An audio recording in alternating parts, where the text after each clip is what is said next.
Hello, everyone. Let me just make sure you can hear me. You can, but of course, it freezes right. Hear me. Welcome back, everybody, to Cloyne United. This is episode 23 of this Create a Club career mode. We, of course, have just begun season 3, and we are heading right in to the month of October, which, as you can see here, has quite a few games in all the competitions that we've played in so far. So we'll kick things off then in the Champions League. So 2 away European games. Forest then at home in the league, and we'll wrap things up with this home game in the League Cup against Leyton Orient. Of course, last time you heard me have a bit of a fit about the amount of goals we conceded. So as you can see there, we played 6 games yesterday, and in 4 of them, we conceded 3 goals, which is absolutely ridiculous.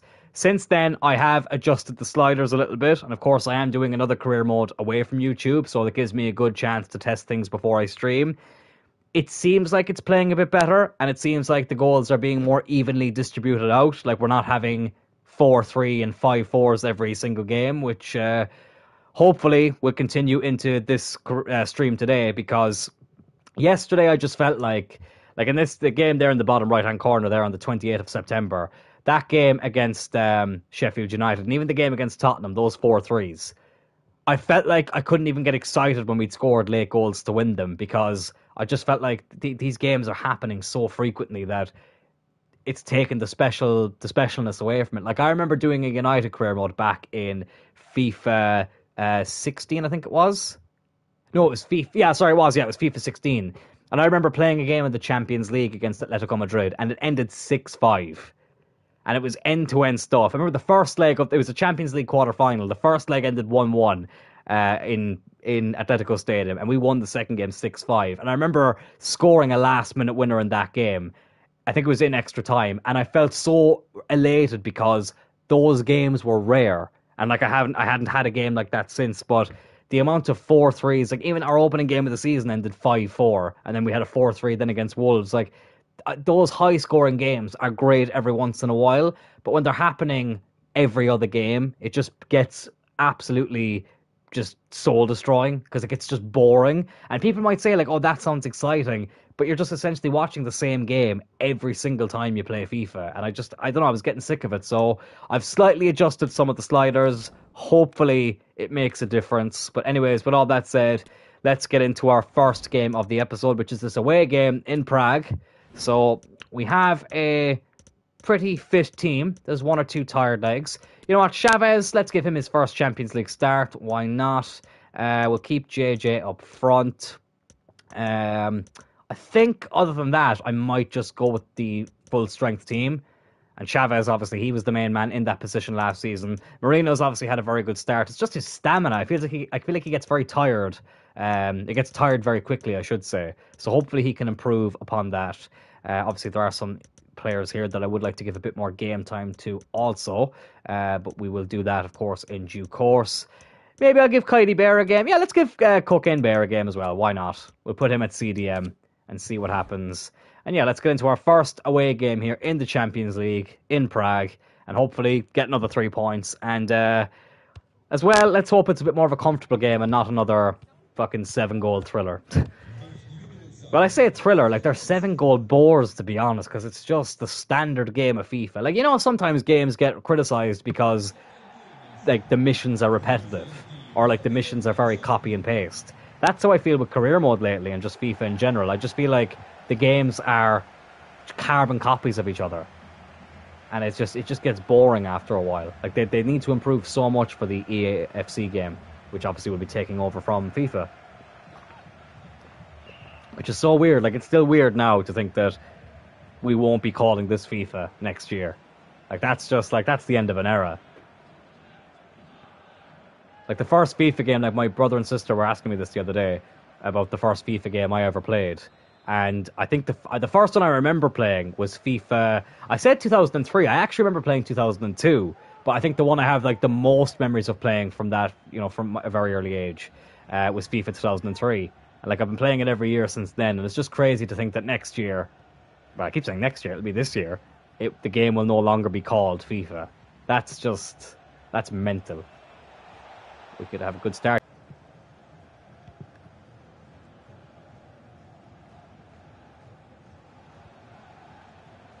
But hopefully they will improve a lot of aspects of the game, and hopefully career mode will have... Like, the thing is, I don't need 9, 10, 11 features, like new features for the game to be good. If they added 2 or 3 brilliant features to career mode, it would make such a difference. It really would. Because, like, speaking of copy and paste, like, they copy and pasted the old Ultimate Team menus into career mode. And honestly, the menus are so confusing this year. I'm like, how long are we into the FIFA cycle now? 8 months? 7 months? Something like that? Oh, for fuck's sake. Oh, here we go again, lads. Here we go again. 1-0 down against Prague. It just never ends, does it? It just never ends. They get one chance, they go 1-0 up, and I said it yesterday, I'm slowly just falling out of love with this game. I really, really am. Like, I'm not going to give up on the series, but... Oh, here comes JJ, right up the other end and makes it 1-1. See, this is what I mean. Every game just goes this way. Every single game goes this way. And I guarantee they'll get another big chance now, straight from kickoff. It's a brilliant finish by JJ. Absolutely fantastic. But, I don't know. I just get concerned sometimes because I feel like lately my heart just hasn't been in this. Like, I've loved this series for the most part. I really have. And it's been great to be back streaming again. Is it as good as Turley United? You know, maybe not. But it's always hard to beat the original. You know, sequels very rarely beat the original. Of course, there's exceptions. But I don't know if this is one of them. I've definitely loved using my real life friends, you know, Porrig, JJ and Alex. You know, like that's been a really fun part. And I've liked using myself as a midfielder. Like, that's been kind of, oh my god, okay, that would have been on me if I conceded there. That's been really fun, but just the gameplay this year, it's not the fault of this career mode, it's more the fault of the gameplay. It's just been so hard to actually enjoy, you know? But we'll see. We'll see how this episode goes. That Leyton Orient game will be telling. Like, I'm trying to switch to Porrig here, but it won't fucking switch player. Like, that took so long to switch to the player I wanted it to switch to. But as I was saying earlier, like, I'd love if they were able to add just 2 or 3 really cool and exciting features into career mode. Turl, oh, just beats the post. Like, that's all that we ask. Because some people say career mode needs a complete overhaul. I think that it needs a complete overhaul in certain areas. Like, why was Turl not going for that ball? But, like, I think there's a lot of things they in the game that just need to be improved. Like, I don't think you need to take out an awful lot. I think one thing I would take out is the training drills. I think it was MGH said it. You should have the option to turn on and off sharpness. Like, player sharpness. Because sometimes I like it because it's... Oh, fuck. That was very nearly 2-1. Sometimes I like it because it makes it realistic. Other times it's like the training is just so boring. Like, you don't have to have training on, but it's in your best interest to make sure the player's sharpness is, you know, the best it can possibly be. But, like, every time I start the new career mode, it's just soul destroying having to do all the training. So you don't have to do all of them, but you have to do 90% of them. And some of them are so bloody boring. Like, they really are, and it's just, you know, obviously PC players don't have that issue because they can just mod it off. Oh, God, it was nearly 2-1 there. And they need to bring something like that into the console where you could have the option to switch it on and off. Or, like, even the board objectives. Like, yeah, great, in Create a Club career mode, you can toggle them, and you can, you know, make it strict or, you know, a strict priority, or sorry, a high priority, a low priority. Like, that's well and good, but you should be able to do that for every club. It shouldn't just have to be for Create a Club career modes. That's a good ball to JJ, and it is 2-1. JJ gets the double. We're 2-1 up here in our first Champions League game away from home. No clean sheet, which is still really, really frustrating. But JJ makes it 2-1. And we have come from behind for the second Champions League game in a row. Good work there by... was that Chavez? I think it was. Or it was Anthony, sorry. What am I saying? It was Anthony. And JJ with a lovely finish. Keeper not getting anywhere near that. Rolls it into the side of the net. And we're 2-1 up. I meant to say as well, I know I'm streaming a little bit earlier, but to be honest, lads, I was just bored. 5 goals in 2 games for JJ in the Champions League. That's some going. But what was I going to say? Yeah, I am streaming a bit earlier. I was just bored. Had nothing else to do. Caught up on Raw, watched the highlights. Didn't watch the full episode. I just watched the highlights, which sometimes is probably something you're better off doing. Not because Raw is bad. It's just fucking long. But I did that. Spent some time with the siblings, but they were both knackered today, so I was doing nothing else. Didn't really have much else to do. Have a job interview tomorrow though, which is exciting. So I was doing some research on the company, but I'll obviously do some more of that tomorrow and just make sure I have everything that I need to have for it. And here we go. We go through this phase now where Sparta Prague are going to turn into 2009 Barcelona, and we won't be able to get the ball off of them. And they very nearly get the equaliser. Now, yes, I did turn up the shot error for the opposition, and people might say that's cheating, but I've also turned up my shot error as well. And I looked up some of the community sliders, like the OS community sliders, and in pretty much, oh, give me a second. That's going to be offside. He's going to be offside. It's half-time anyway. They always have the shot error for the opposition, for the CPU, higher than they do for the user, because the default settings, lads, the opposition, every chance they get, you could have a 99 rated Donnarumma in goal, and they'd still put 4 or 5 past you. It's ridiculous. It really, really is. Porra gets a very soft yellow card there. Look, it was a foul, but that wasn't a booking. Oh, it's Jan Kutcher. Jan Kutcher whips the ball in. Well, if you watched Turl United, you will know that name is synonymous in Turl United folklore. Jan Kutcher. We signed him in season 1 as a free agent. Oh, is Anthony? Can Anthony score? Let's go for the chip. Anthony! Oh, he's hit the post. Oh, unlucky. Jan Kutcher was one of our main attackers for the majority of the career mode. We didn't actually sell him until, I think, season 3 out of 4. Like, we did 4 seasons. I think it was January in season 3. Oh god, that could have been a penalty. A cult hero, Jan Kutcher. And, he was a free agent for some, oh my god, what a save!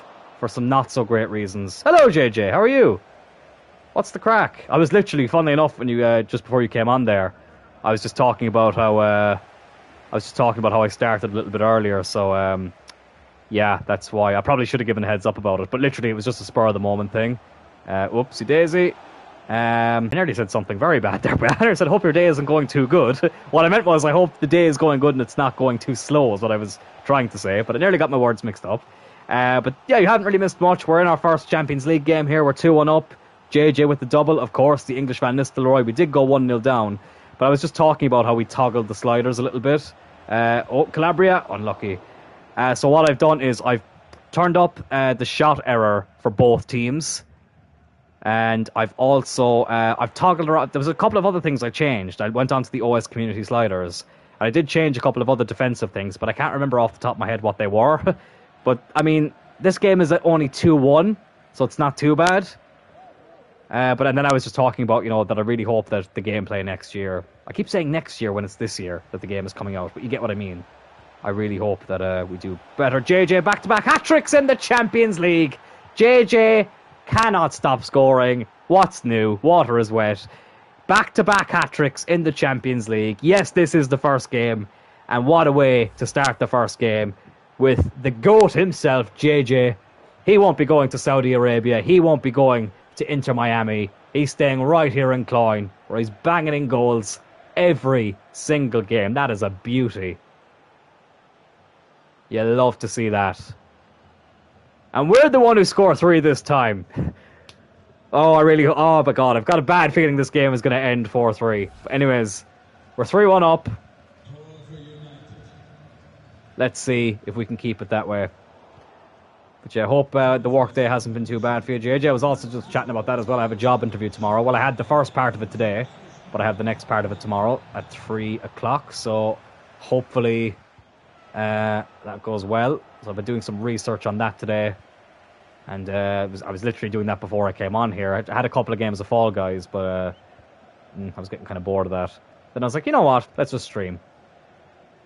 I'm trying to get one out every day this week because another thing as well is I think I'm after blowing up my shoulder. So after refereeing on Saturday, well, okay, let me actually start that again. Just before I was Saturday, about a week or two before, I started to feel a bit of pain in my shoulder. And with the... Oh, give me a second. Alex Cullen, let's make it 4. Oh, good save. Let's make some changes. But with the show coming up, I didn't want to risk like blowing it out or anything. So I didn't go to jiu-jitsu the week before the show, the week leading up to the show, just in case. We'll take Gaia and Ring off, bring on Mikalenko and Kent. And let's also bring on Brennan Johnson for Anthony. Let's swap them around. There we go. But since Sunday, my shoulder feels like it's just getting worse. It's been really, really sore, and today it's been on another fucking level, so I wasn't able to go to jiu-jitsu today. I'll be back Thursday, alright, where I'll just take it a bit easy, and I won't spar. Oh, good save by the keeper. But, yeah, I tell you what, my shoulder's been killing me. So I literally had nothing else to do. I was like, let's try and get a stream in. I'm going to try and stream every day this week. Try being the key word there. But, we'll see. Oh, good block. Hope the interview goes well. I appreciate that, JJ. Thank you very much, pal. Yeah, the first one went well, and there's 4 stages to the interview, which it's a lot. But that just seems to be the way. It's very rare now that jobs only have one interview phase. There always seems to be 2 or 3, which is it's a lot. Like when you think about it, it's a lot of like pain to go through if you don't get it. You know what I mean?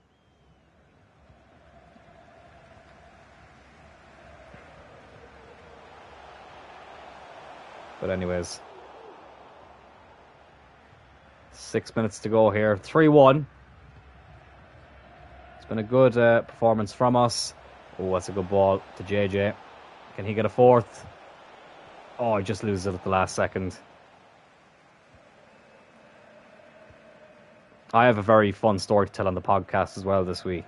I'm going to record that tomorrow. What the fuck was that for a shot? I have a fun story to tell about a response I got from a job offer. Let's take Cullen off for a little bit. Chavez on the left and put Marino in the middle. And let's also bring on Polinia for Ibanez. He's a bit tired. But I had not a job offer. Sorry, I had a very interesting response from a job that I applied for, and I've spoken to a few people about it, and a lot of people agreed that it was one of the most chance your arm responses to a job. Cloyne 2.0 this Friday, where I'll obviously be talking about the RCW show as well. Make sure you tune in for that, and there's some interesting stories to tell there. It looks like we've sealed a 3-1 win here away from home against Sparta Prague. Yes, we have. So despite going 1-0 down, we were able to turn it around. JJ with a brilliant hat-trick, 2 hat-tricks to kick off his first ever 2 Champions League games, and he scores 2 hat-tricks. Wayne Rooney, eat your heart out. But, yeah, some very interesting stories to tell. But a good way to start the episode. The game definitely felt a bit better there. Sparta Praha's rivals got a 3-3 draw with Bayern Munich. Fair play to them. It's no easy feat. But up next, we have a league game against Bournemouth before the international break. Let's see who's going out on international duty. Oh. What? We've only got 2 players going out on international duty. Both Hispanic players. Marino for Spain and Chavez for Mexico. That's weird. It's not like they're from the same continent. They're from 2 different continents. Chavez wants to play the next game. We might bring him on at some stage. The aims for games to be different. Let's hope so. So we won that game 3-1. Let's see what happens here against Bournemouth. It's the last game before the international break. I don't really feel like I need to make any changes. Let's just go with the full strength team. We're at home as well. The battle of the black and red. The jersey is slowly but surely growing on me as well, the home kit. Obviously, I explained in the first episode that this was not the original and intentional design that I intended on having. There was another design I meant to go for, and I forgot to. I clicked X on the jersey we're wearing now, like just to see how it looked. And then I clicked on another one, and I must have just clicked on it again and just not saved from the last one. So it ended up giving me a jersey I didn't really want, but it's growing on me a little bit. Like, it's not the worst jersey. It's definitely not the worst option we had. Obviously, we used to use Adidas. We're using Nike now. Let's see how we feel next season, what we want to use. But yeah, it's growing on me a little bit. We'll see what happens. I was going to say that I was trying not to use kits from Turl United. Like, that was the approach I tried to take. But it's hard when, like, we did 4 seasons of Turl United. And, like, the traditional colours of Cloyne are the colours I used in Turl United, red and black. So if you don't know the Cloyne hurling and Gaelic football teams, and even the actual football, or soccer for, the Americans or whatever, even though people in Ireland call it soccer as well. Bournemouth nearly went 1-0 up there. The team here in Cloyne also, red and black stripes are the colours for Cloyne. And obviously we're doing Cloyne United, so I got to keep that tradition as Bournemouth nearly score again here. I don't know if I'm starting to feel the difference yet from these sliders. I did in the offline career mode that I'm doing. By offline, I mean away from YouTube. I think you know what I mean, but sometimes I just feel like I have to clarify. We're on the attack here. Marino, he's not got a lot on, so he's going to have a shot himself. Oh my goodness me, what a finish! What a finish by Marino! Well, the best I was hoping for there was that maybe we get a corner out of it. I didn't think for a minute, or even for a second, that was going to go in. JJ with the run. Played it for Marino. He was getting caught up from the defender. But he smacked it into the back of the net. From 2 biggest chances before that. Marino, it's his 3rd goal for the club, 2nd in the Premier League. Obviously, he got one in the Champions League too. And we are 1-0 up. Well, I guess it feels a little bit different to a certain extent, but still though, I feel like don't want to speak too soon. Because even here now, Bournemouth, like, this is the problem, right? Is Bournemouth now are on the attack, and they're passing it around. I always use this example, like prime Barcelona. Ibanez there tackles him, but the attacker recovers straight away, and he gets the ball back. And they're still on the ball here. Like, and I just can't get it off them. And, like, this is the part where I just lose interest. Because it's like, look at this.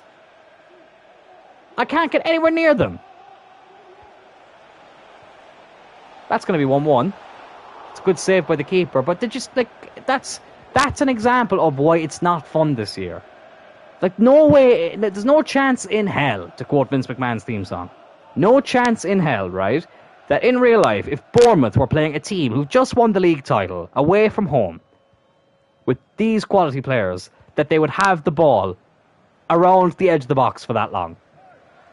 Not a hope. Imagine them playing Man City, or even United, or even, I know they haven't had a great season, but Liverpool, or Arsenal. There's not a chance in hell they would keep the ball for that long. And look there, Marino loses it straight away. And they just pass it around so seamlessly. Like, maybe that's what I need to turn down, or turn up as well, is the pass error. Because I feel like they just pass it around. Like, look at that! Calabria! He may as well have not even been there. He may as well have not even been there. That feels like every FIFA for ages, every team prime Barcelona. Bournemouth did beat Liverpool. Bournemouth did beat Liverpool, right? But also, Bournemouth didn't have the ball around Liverpool's box for 5 minutes, passing it around.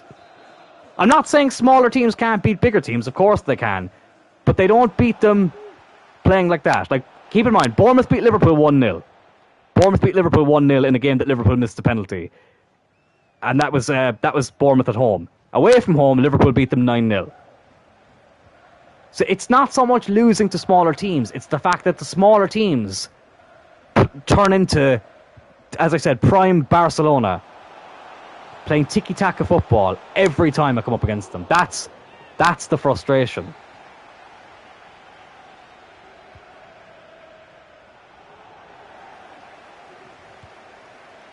Oh, JJ with a good effort there, just over the bar. So they do need to fix it. They really do, because I love streaming. I absolutely love streaming, and I like streaming other games, but there's just something about FIFA and career mode. Like, I think that's because it's my favorite thing to watch on YouTube is, you know, people playing FIFA career modes.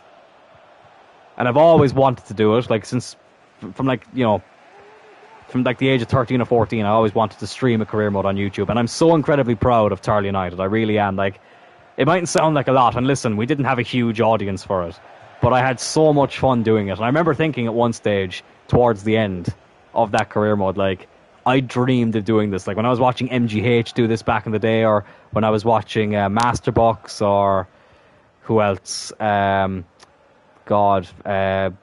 Jared, or what was the Australian guy, Curtis Seven. Like, when I was watching those guys do it, like, I always wanted to do it as well. So I'm very proud of it, and I do enjoy it. But sometimes FIFA can just be such a frustrating game to play. Oh, Alex with the effort. Good save by the keeper. And of course they stop it from going off of the corner. Is JJ. Oh, on the turn. Good block. Cloyne. Why not have a go? Deflected. Out for a corner.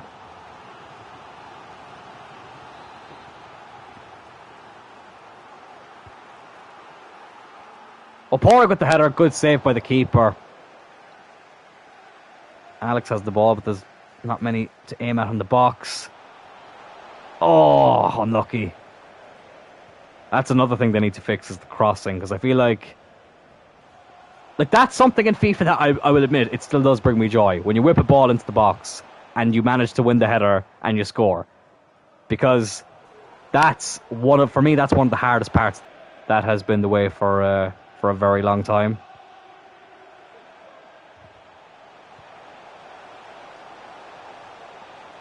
As we approach half-time here.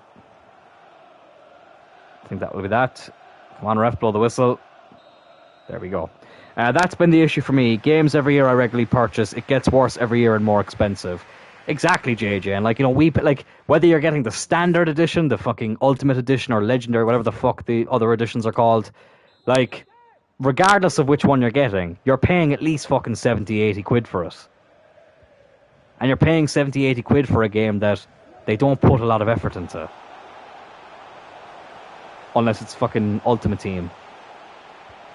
Where you get to, what did Mark Ober say? Mummy's credit card. Like I said, I used to work with a guy. It was, you know, it was in my last job, right? And I don't even care. He was an absolute fucking idiot of a man anyway. For those of you that don't know what idiot means, it's an Irish way of saying idiot. It's an Irish slang term for idiot. You're an awful idiot is the more used term. But he was an awful idiot of a man. Oh God, they nearly scored there. And he was telling me about, like, his ultimate, or playing Ultimate Team and stuff. And I was like, I wouldn't have much interest in Ultimate Team. And I was like, I played the draft the odd time, but I was like, you know, even then, FIFA 23, I haven't even touched the draft. But he was saying that, like, this is the team I have. And I was like, yeah, but, like, you know, Dylan Tarl, what a save. How is that not going in? But let me just whip in this corner. I'll finish that story. It's cleared away. But I said to him, like, you know, you can't play Ultimate Team without microtransactions. He's, I do. And I was like, there's no way, lad, that you had that team without spending any real money. He's, yeah, I do. I was like, literally, the only way you could have that team without spending real life money is if you did nothing with your life but play Ultimate Team. And that includes, like, you don't even go to work. All you do is play Ultimate Team. And even then, I don't even think you could have that great of a team. But that guy was just fucking full of shit anyway. Oh, Dylan Tarl still hasn't scored at this stadium. Now he has. 2-0. Well, I'm feeling a slight difference. At least both these games, the Prague game and the Bournemouth game, have felt a bit different. Dylan Tarl, his first home goal of the season. The man who was very prolific in the previous season. Makes it 2-0. I just want to feel something again, you know, other than frustration. I want to enjoy this game again. And I won't end this series prematurely. I won't. I'll promise that when we end this series, it'll be when I feel like it's the right time to do it. because I don't want to repeat a Celtic Codec FC. Which, look, I just think the timing was wrong for that one. That was an old podcast I used to do, Celtic Codec, and that was the original plan for the career mode. But between just not having the time because of other requirements, and also not having the time to record Celtic Codec, it just made no sense to do it. Where's JJ? Oh, it's a penalty. Oh! That would have been a penalty if he'd gone down. Paulinho, who's actually scored quite a few goals this season. Well, he scored like 4, but for him that is quite a few. He's not exactly known as a prolific goal scorer. Oh, Dylan Turr went for the bicycle kick there. Rolling back the ears. If you know, you know. And that goes out of play. Right, let's make some changes. Let's bring on... Let's see, who would I bring on? Let's bring on Hobbs. And let's bring on Furuhashi. Put Furuhashi on the left, why not? Change things up for the final 20 minutes or so. Also, there's something I need to mention from one of the previous streams, and this is mostly directed to you, JJ, as well as myself. But I was speaking to someone recently who also enjoys streaming on YouTube and Twitch. And they actually watched a bit of not the last episode, but the first... I was right the first time. The last episode of Season 2. And you get certain people who fish for subscribers a little bit. And I think I've got to experience that for the first time. So it's just to be mindful of people. Now, I had a bit of a feeling at the time, but it's just something to keep in mind.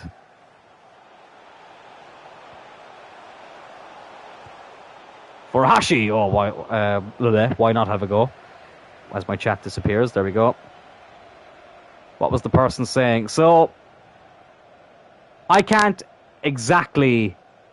not that I can't. I don't want to go into too much detail, just in case that I'm wrong. But I don't think I'm wrong. Oh, let me just finish this attack. JJ! Oh, what a save by the keeper. Let's make some other changes.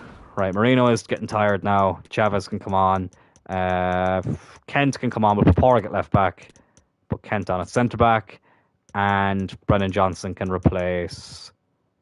Brennan Johnson can replace Cullen. Give Cullen a break. But sometimes people will tune into streams and they'll have a chat with you and they'll be all friendly and they'll be like, oh, like, we'd appreciate if you subscribe to the channel, like I'll subscribe back and stuff. And they do it so that they get people to subscribe and then they'll instantly unsubscribe from the channel that they were just watching. And I think I might have experienced that. Now, I had that in the back of my mind as I was streaming, and I checked. So I had 107 subscribers before that stream. Then I had 108 afterwards, and then since then I've dropped back down to 107. Now listen, the thing about that is people say, oh, you're getting worked up over subscribers. Oh, brilliant goal by JJ, 3-0. That's 3 points. So, just to finish what I was saying there, yeah, I'm not gonna read it out loud. What you just said, JJ. Not because you've said anything wrong, but just because I don't want to shit on anyone. But yeah, essentially what you've just said there. Yeah. My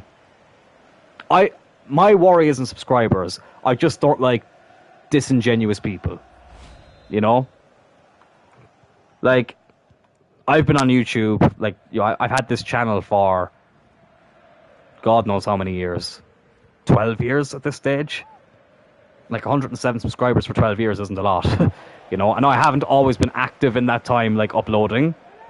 But like, you know, small channels should help each other out, not try and take the piss and, take the mick out of people. Good save by Mamardashvili. Come on, I want to keep this clean sheet. 3-0. This has been a very, very good performance. All right, let's just keep it here. Let's keep the clean sheet. Come on, get in there. We're the ones who score 3 now. 3-0 win, a clean sheet as well. You love to see that. Oh, get in there. A great way to go into the international break, where for some reason half our players. Actually, wait, I was going to say half or most of our players aren't even going. I think sometimes they send 2 different emails about the international break if you have a certain amount of players, because they can't fit them all into one email. So maybe I just deleted the other email and didn't think about it. Let's actually just check there. No! There's only 2 players. How? Look at this team! How is there only 2 players on international duty? Now, listen, maybe it's a good thing because it'll save injuries. And 2 players who play the exact same position as well. They're both left-sided, left-footed midfielders. That's annoying. Seemed all right. Yeah, like I was willing to give it a chance. I say it. I was willing to give that person a chance. But, oh God, Liverpool beat United. I don't want to see that. But yeah, apparently it mightn't have been as genuine as it first seemed, which is a shame, because I thought we had a pretty good conversation. But look, it's the joys of it, really, isn't it? But as I said, those small creators, JJ's up to a 90 rating. Our first 90 rated player, JJ. Well, that is fantastic. And to a better guy, it couldn't happen. He's earned it. He's earned it. Alex is nearly there as well at 89 rated, and I have a feeling they would have been the first, that Alex and JJ would have been the first together if he hadn't gotten injured. Turlin Porrick still at 88, which I'm still very happy with. That's very, very good. But let's get into this game against Fulham, where I think I might make a change or two. I might start Chavez in this game. We'll keep pulling you in against his old team. Let's play Hobbs, why not? And let's play Johnson. And let me just quick.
Okay. And we're back. Oh, lovely can of Coke Zero here, straight from the fridge. Straight out of the fridge, 2.0. Just realised that my headset wasn't plugged in there, my bad. But yeah, lovely can of Coke Zero here, straight out of the fridge, 2.0, if you know, you know. Oh, shit. Door didn't close properly. There we go. Oh, and let's get into this game at one of my favourite stadiums to play at, Craven Cottage. Well, we've had no 4-3s so far, so that's a good sign. And I was saying it as well at the start of the episode, JJ. Like, I remember I played a game back in FIFA 16. It was in a United career mode. It was a Champions League quarter-final second leg against Atletico Madrid. And I remember winning it 6-5. And I remember going insane. I scored a last-minute winner in extra time. Or, you know, it was in, like, the last couple of minutes. And I went absolutely ballistic. Because it was, like, it was such a crazy game. And those games were rare at the time, as Pora gives away the ball. Those were rare at the time. Nottingham Forest still in second. Fair play to them. And it was, like, it was crazy. It was unique. And it made me feel... Oh, I could say about Mamardashvili. It just made me feel so many emotions because I'd never experienced too many. I hadn't experienced too many games like that before. Whereas when every game is you going 1-0 down, then going 3-1 up, then the team that you're playing come back for 3-3, and then scoring a late goal to win 4-3. When that happens every game, it is soul destroying. Because I think I was saying, it's like when you play, you know, an action game and every mission is just the exact same. It's just copy and paste. You're going to get bored. And that's what was happening with FIFA. It just felt like every game is the same. Like, at least the game we lost to United, you know, at least it was different because we lost. But again, we still conceded 3 in that, and I was like, I'm conceding 3 in every game. Okay, Man City scored 4.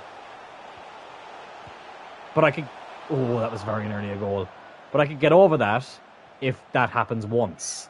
But when it's happening every week, you just get bored. Stopped getting FIFA after 18. I got 22 on the cheap.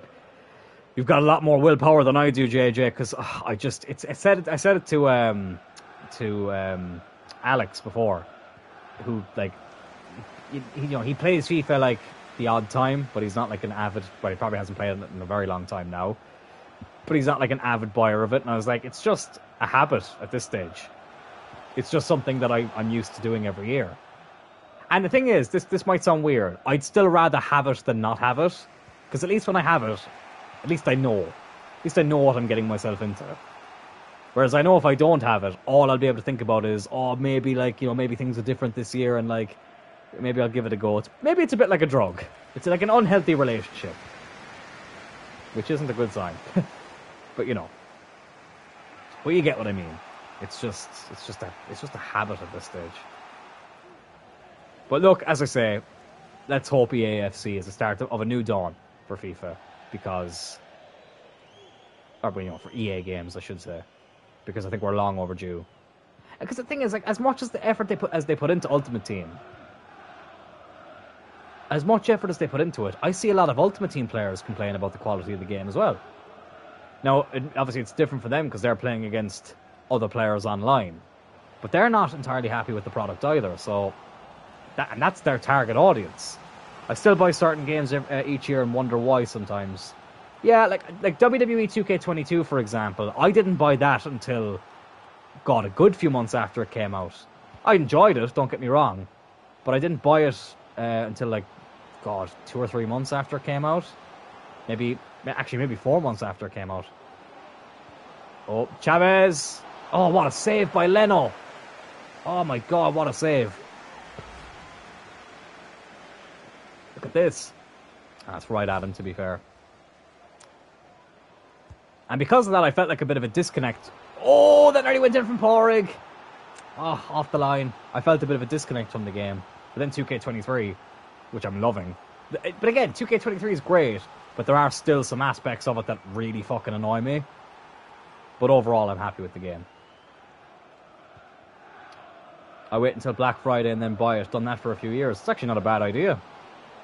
Not a bad idea at all. Yeah, Black Friday is never something I've taken advantage of, really, and I really need to start doing it. I guess the only thing is, there's never been anything I've wanted on Black Friday. Like, something I badly need to invest in soon is a new telly. I badly need a new TV. Like, the one I have is okay, but it's a bit out of date. Now, I don't need like a top of the range thing, but the one I have isn't a smart TV, and I could definitely do it one. Just make life a bit easier for me. So that will have to be my next big investment.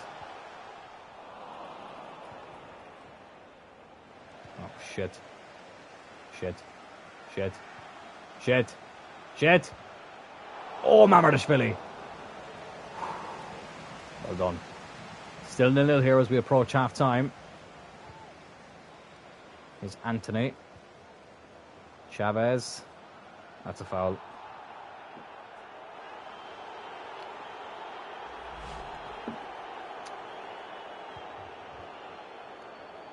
Well, have a go. Why not? Oh my God! Oh, I tell you what, it wasn't the worst effort in the world. It's the chance from earlier with Porrig. We know it didn't go over the line. Headed away. Johnson. Chavez. Oh, Porrig. Oh, unlucky. Unlucky. Surely that's half-time. Yes, it is. Oh, as well, I completely forgot to mention this. Where's my... Oh, hang on now. Give me a second. Oh, thank God. Oh, my God. Thought the stream had dropped again. Thought the stream had dropped again. And my heart sank. False alarm. What was I just going to say? It'll come back to me in a minute. Let me read these chats first. I'm trying to chat as much as I can. So many people in at 9 o'clock and it's so warm. Hopefully now it's quiet enough. Oh, jeez, JJ, don't worry about it, man. Jesus Christ. Don't feel the need that you have to respond to everything I say, by the way. Like, obviously I love having the chats, but Jesus Christ, if you're at work, man, don't be fucking stressing over it. Christ. Don't ever panic over anything like that. Gotta pay them bills, man. Oh, now I remember what I was going to say. But of course, as I remember, I'm in a very good position to score here. Oh, and Anthony, with one of the worst shots of the season, puts that to an end. But it was announced today that Manchester United will be coming to Dublin to play a friendly on the 6th of August against Athletic Bilbao, which means Ander Herrera could be playing that day. And I did get my hands on a couple of tickets as well, thanks to the pre-sale, so very, very much looking forward to that. Oh, oh, now that has made me feel something I haven't felt in this career mode for a while. A lovely, lovely chipped goal from JJ. 1-0 up here against Fulham. What a... Look at the crowd. That was absolutely fantastic. Oh, what a chip. Leno. I think that's Leno in goal. Yeah, it is. Nothing he could do about that. Right over his head. And we are 1-0 up. Get in there. I want to be in chat more than work. Tuesday is my only late night. Yeah, you know what? You've told me that a few times, JJ, and I feel so bad that I actually forget about that. I always forget that, because you've told me that Tuesday's your late night, and I always bloody forget. So... I do apologise for that. But I have to keep that in mind because you've been obviously such an unbelievable part of these streams, and it always feels empty without you. I remember there was one stream that I did. I think it was a late stream I did, and I didn't like announce that I was doing it. I really do. I do love when you tune in. United in Ireland should always be renamed Cloyne United. Imagine if they were. No, but I'm looking forward to it. I was at the last time United played in Ireland, I was there as well. That was a friendly against Sampdoria. And funnily enough, Bruno Fernandes had just left Sampdoria to go to Sporting. So I just missed Bruno, when you think about it. Good save there by the keeper. Got something to listen to and watch at work. Well, I'm always happy to, because honestly, when I'm at work, I always need something to listen to or something to watch to get me through the day. I honestly don't get how some people, Jesus Christ, can just do what they do without listening to something or having something to watch if you work on a computer. It just... God. I just can't.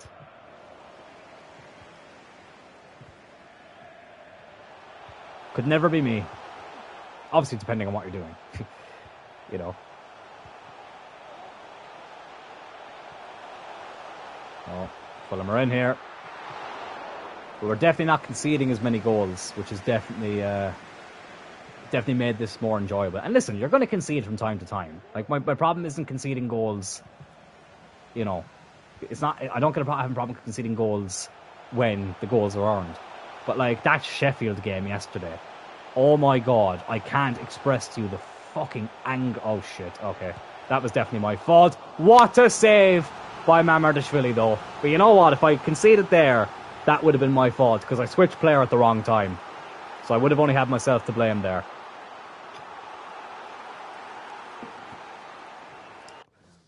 Might make a change actually. Yeah, let's Chavez. He hasn't had as good a second half, and let's bring on Cullen for Johnson as well.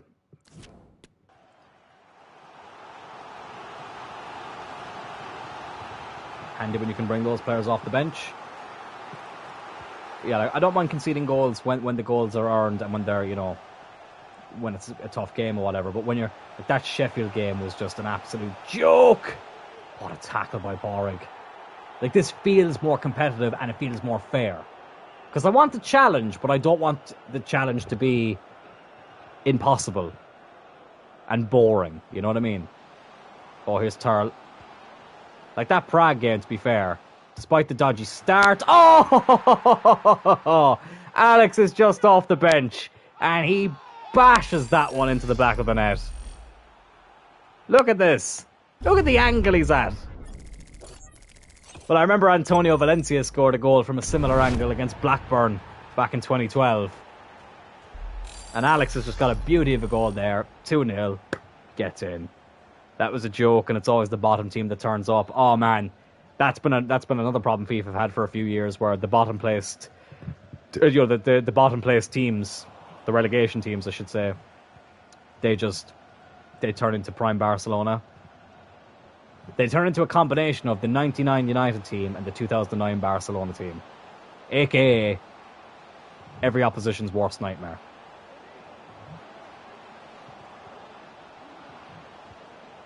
Oh, that's a great ball. Oh, Alex was there. Oh, it's going to be offside. Oh, it's not. Oh, it was. Never mind. Right, let's make our last few changes here. Let's bring on Kent again. Why not? Let's bring on Calabria, and we'll also bring on Furuhashi. Give JJ a rest for the Champions League game that's coming up.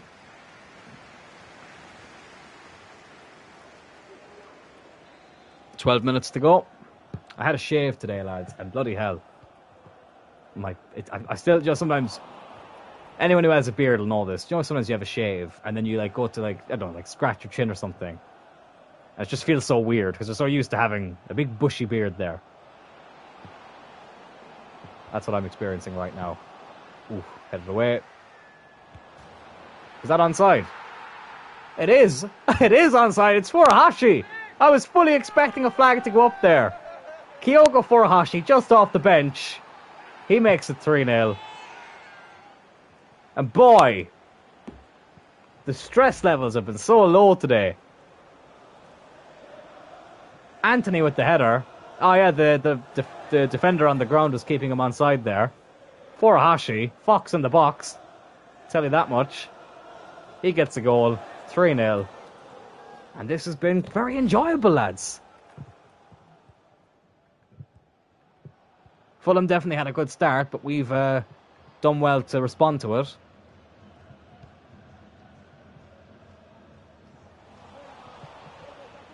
Oh, this has been so much better. And Fulham, as good as they are in real life, in FIFA they normally tend to be one of the not so good teams to come up against. But today they've given us a challenge. They gave us a challenge in the first half, but our quality has shined through. And that's the thing. That's what I need in FIFA. Like, you can have a tough game, but you need your quality players to shine through as well. Of course, there's going to be bad games. There's going to be games where you just don't turn up. Like, that can happen. And I'm not even against them coding like a bogey team into the game. Like, I remember at Valencia, Espanyol. I fucking hated playing Espanyol. There's an infamous story in that Valencia career mode where Espanyol brought literally, and I don't mean this figuratively, and I'm not trying to sensationalize this, they literally brought me to tears. I literally cried.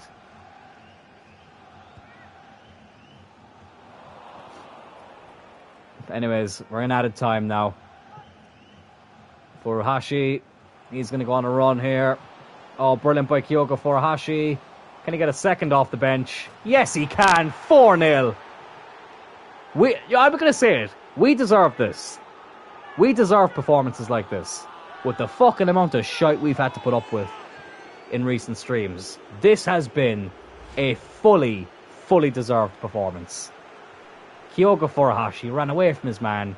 2 goals off the bench for the Japanese striker. Well, he wasn't very prolific in the Premier League last season, but he's had a very good start in the Premier League this season. 4-0 win here at Stamford. No, not Stamford Bridge, at Craven Cottage, I should say. Obviously, those two stadiums are not too far away from each other. They're pretty much down the road from each other. And another big win, and another clean sheet as well. Oh, the clean sheets. I'm loving it. I'm absolutely loving it. Let's hope now we can keep one in the Champions League, because we're still yet to do that.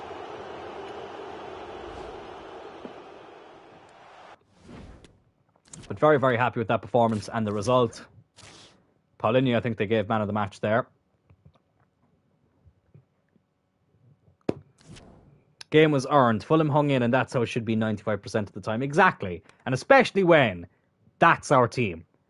You know, a 90 rated striker, 89 rated right winger, 88 rated centre midfielder, 88 rated left centre back. Yeah, we've got a very good team that should be dominating most games.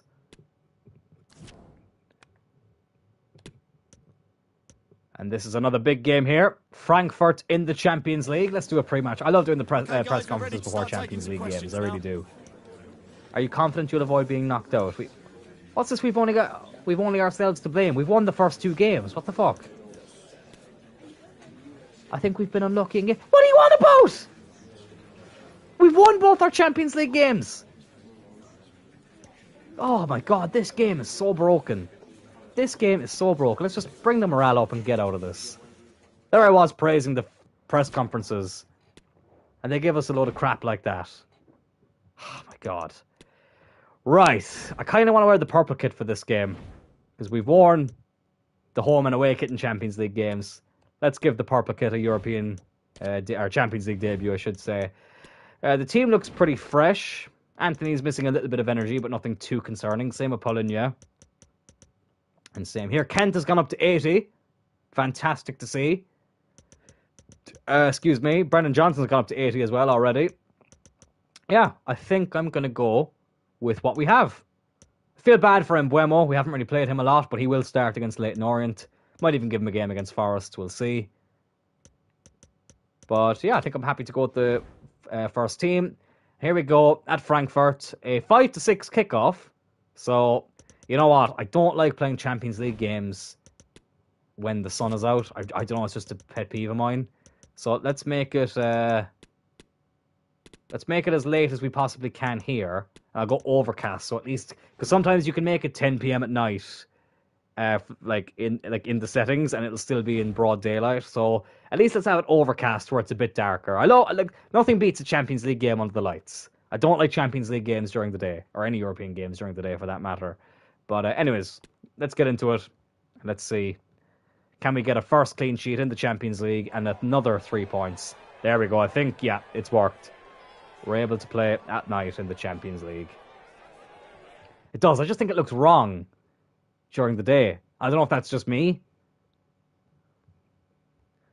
I remember watching Real Madrid play Atletico Madrid, this was in La Liga, in broad daylight, and it just looked wrong. Like, I'm so used to those games being so late at night. Anyways, here we go against Frankfurt, the 2022 Europa League winners. Obviously, they beat Rangers on penalties.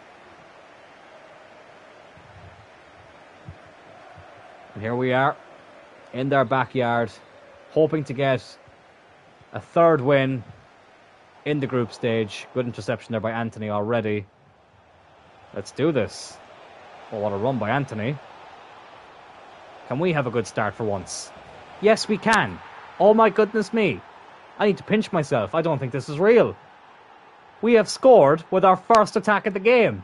And who else would it be but JJ, the English Van Nistelrooy himself. I remember Van Nistelrooy scoring a very good goal against Frankfurt back in the day. That was fantastic. I'm actually in shock. We normally don't have those type of starts. But we've just taken the lead here. And it's JJ again. 7 goals in 3 Champions League group stage appearances. Forget Ronaldo, forget Messi.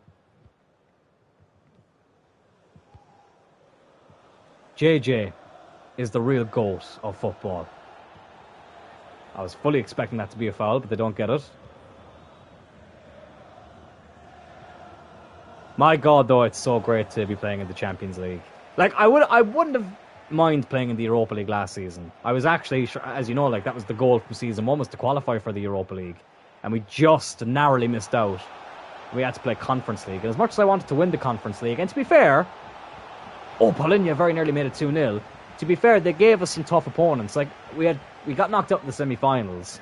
But our 3 knockout round opponents were Sporting from Portugal. Then we had Leipzig from Germany, who arguably are a tougher team than Frankfurt in the game. And then we had Real Sociedad from Spain. So, like, they gave us some tough games. So that made it better, but I would have loved to have been in the Europa League. Because, as I say, it's the one trophy that we didn't win in Turl United. It's the only competition we competed in that we didn't actually win. Oh, it's Anthony. Might as well to get around there. Anthony, good save by the keeper. So I would have loved to have gotten a chance to have won the Europa League, but unfortunately not in this career mode. But that is the ultimate, not the ultimate goal, but that's one of the main goals of a Create a Club career mode now on this channel, is to eventually win the Europa League, because we're yet to do it. We are yet to do it.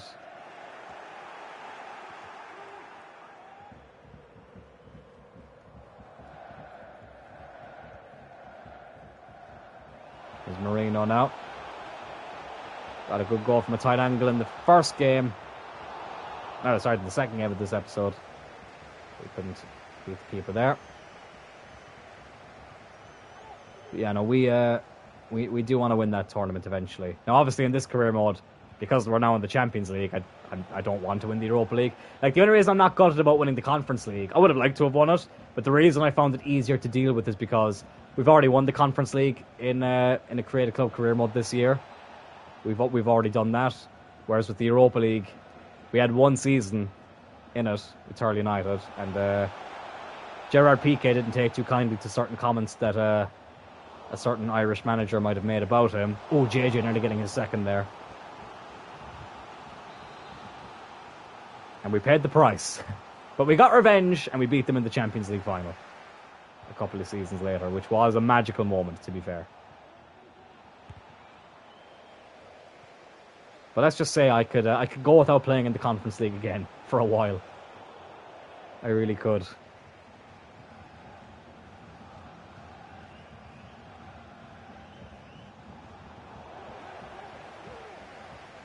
I'm dominating this game though so far.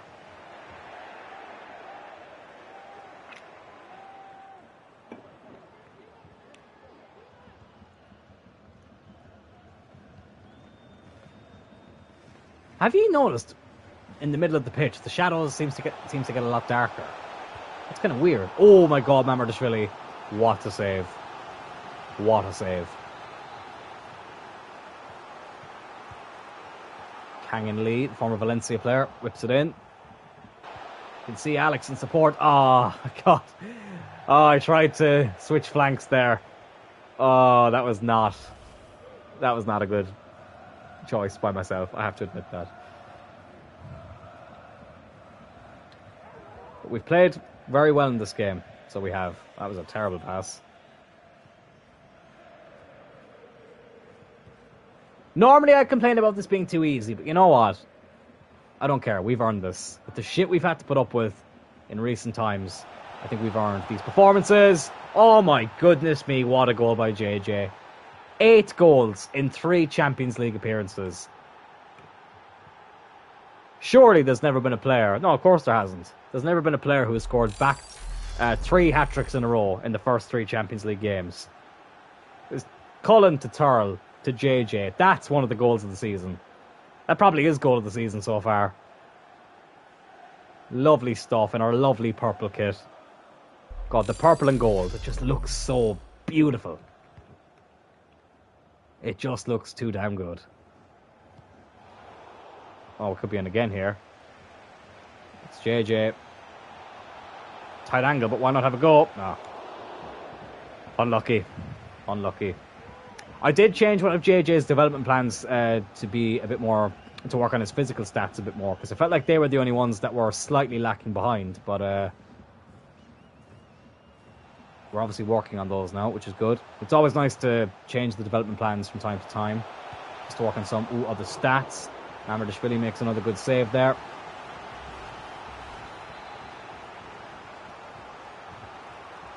Mario Goitze is going to whip in this ball now.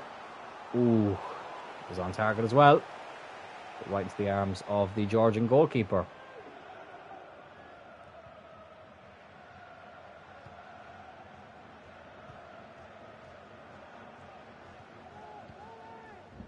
To quote Scott Steiner, he's fat.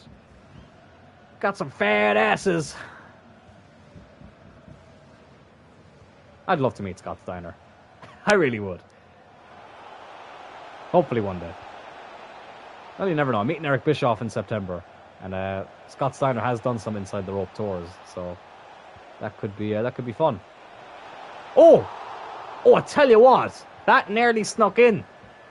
JJ nearly had a first half hat-trick there. Keeper managed to get a hand onto it. Cullen's going to whip it in. Oh, and it is 3-0. It's Porrig. His first ever Champions League goal. Right at the end of the half. Great moment for the fat gorilla. Speaking of fat. Porrig's not fat, by the way. It's just fat gorilla. We've already explained that it was his Xbox Live username back in the day. Absolutely fantastic. Do you get to ask questions to Bischoff? So, I don't know if it depends on who's being interviewed, because like loads of people have done Inside the Ropes. There's been Kurt Angle, obviously, who I met last year, Chris Jericho, Bischoff, Shawn Michaels, Goldberg, Scott Steiner, as we reach the halftime break here. But essentially, you get a photo op with the person in question. Then you get an autograph and a picture. And, you know, Edge has obviously done them as well, to name another name. And then Kenny McIntosh interviews them. And you get to write down fan questions as well. And Kenny will ask the best ones. But I really enjoyed the Kurt Angle one. And I love watching the Inside the Rope clips on YouTube. There's some really good ones there. So, it's a lot of fun. And it's really cool to meet, you know, legends of the wrestling business. Both wrestlers, managers, ring announcers, commentators, because JR is another person who's done it. Paul Heyman, obviously, as well. Oh, Turl at the shot. Good save by the keeper. So there really is, there is some really great, there's some really great shows. Porrig nearly getting a brace. Comes up to Anthony. Go on, have a go. Why not? Oh, too many players in the way there. So I would highly recommend, if there's ever an Inside the Ropes show near you, check them out. And it's great that they come to Cork as well, because stuff like that normally only comes to Dublin, as Kevin Volland gets a yellow card there. Now, there are certain people who I would travel to Dublin to meet. Bret Hart is another one who's done it as well. All the names are flooding back now. Bret Hart's one was actually in Cork, but typically it was the one time I wasn't around, which was a shame.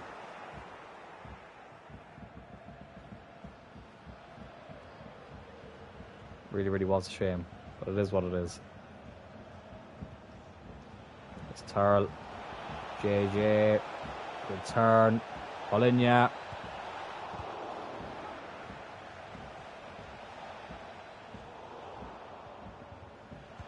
JJ. Oh, unlucky. I do need to ask Bischoff what it's like beating the Young Bucks in a 2-on-1 handicap match. No better man to ask. From what I've seen from any interview Eric Bischoff has done, though, he seems like a really, really nice guy. He does really seem like a nice guy who he's always willing to tell some great stories. And he's got a badass theme song. I'm back and better than ever. Billy Bedlam used that song at not the last RCW show, but the show before that. Oh, JJ went for the overhead kick. Couldn't quite get there. But it's a banger of a theme song.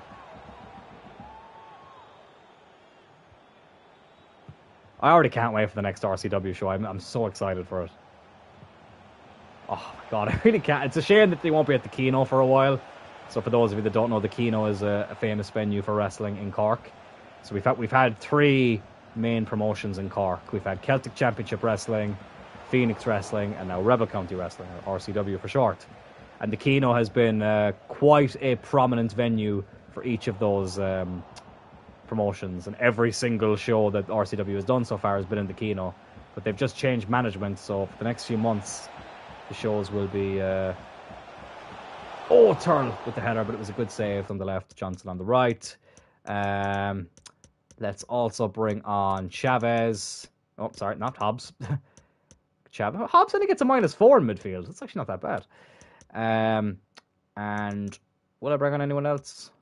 No, that's all we'll do for now. The final 20 minutes or so. I think closest inside the ropes is London. Well, JJ, I tell you what, if there was ever... I'm sure that Eric Bischoff is doing some stuff in London, so yeah, if you're able to make the trip down, listen, I can't tell you what to do, But I would recommend it if it was something you were thinking of doing.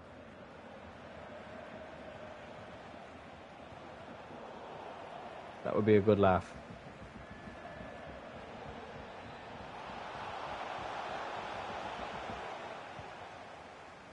And like some people don't want to go to events because they're going on their own. I literally travelled to Manchester. Like for my birthday, I went to Manchester on my own. And you know what? Oh, Alex is in here. Oh, probably should have gone with his right foot.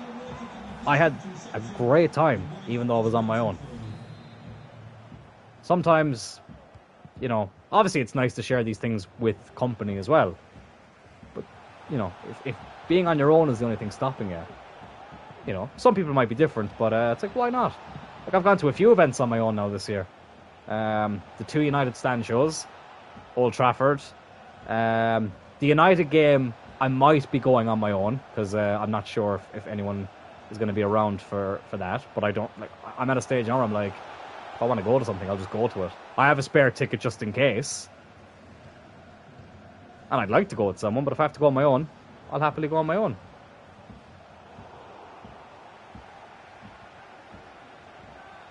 Doc. There's lots of things in life that, you know, for example, when you start a new job, sometimes you start on your own. Obviously, it's nice to start with new people, with other new people as well, but there are certain things that... Great goal by Alex, 4-0. Okay, yeah, we're officially back. This series has been saved. I might toggle the sliders a bit more to make it a little bit more competitive, because I won't lie, today has been quite easy. But you know, we've earned an episode like this. That was a great ball. Alex playing on the left-hand side. He gets the finish. And that is game, set, and match. Let's make our final few changes now. Gaia can come off for Mikolenko. Bring on Furuhashi for JJ. And let's bring on Bear for Paulinia.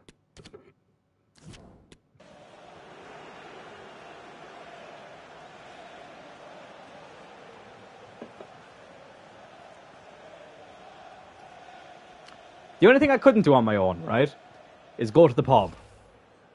I have done it before, and I tell you what, it's bloody boring. So that's one thing, you know, where I'd probably make the exception. But if you want to go to an event, Jesus Christ, like, you know, sometimes you might have a better time on your own. And because, you know, you'll meet like-minded people. Like at that United Stand show, I sat next to 2 lads from Tala, which is in Dublin. And I had never met these 2 lads before. But Jesus Christ, did we have some laugh, the 3 of us. It was actually 4 of us, because another guy arrived as well. We had a ball of a time. They thought I was a madman for travelling to Cork from Dublin just to see the United Stand. But lad, it was a great show. Like, and people are like, oh, why would you spend money on going to see Mark Wahlberg? Money well spent. And he was a fucking nice guy. And, you know, sometimes being nice is the main thing. Luka Jovic gets a yellow card there. It always looks like the referee is going to hand out a second yellow card, but he never does. Oh, Mikolenko, that's a poor pass.